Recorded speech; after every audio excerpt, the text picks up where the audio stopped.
আজকে থেকে তুমি আমার মোবাইল ধরবে না, টিভি দেখা বন্ধ, ফুচকা, আইসক্রিম, চকলেট সব খাওয়া বন্ধ, ঘোরাফেরা বন্ধ, শপিং বন্ধ। আশা, তোমার বাবা তোমার উপর এত রেগে আছে কেন? কি করেছো তুমি?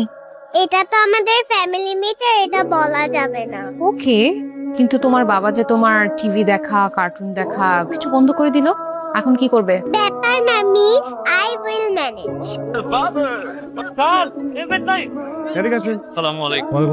স্যার আমাকে বাঁচান। কি হচ্ছে মামুনি? আর উনি আমাকে কিডন্যাপ করে নিয়ে যাচ্ছে। তুই বাচ্চা মেয়েটাকে কিডন্যাপ করে নিয়ে যাচ্ছিস? আমি ওকে কিডন্যাপ করতে যাবো কেন? ও আমার মেয়ে। এই দাঁড়িয়ে আছো কেন? ওকে ধরো। স্যার বিশ্বাস করেছে মা, আমি যদি কোনো ভুল করে থাকি আমাকে ক্ষমা করে দিস। আর কখনো আমাকে অপমান করবা? প্রশ্নই আসে না। আমাকে বাসায় গেলে মোবাইল দেখতে দিবা, চকলেট, চানাচুর, চিপস কিনে দিবা। তুই বৌমা যা চাস সব দিব, এখন বল আমি তোর বাবা। পুলিশ আঙ্কেল উনি আমার বাবা, আমি মজা করেছি, প্লিজ একটু যেতে দাও। আচ্ছা যান।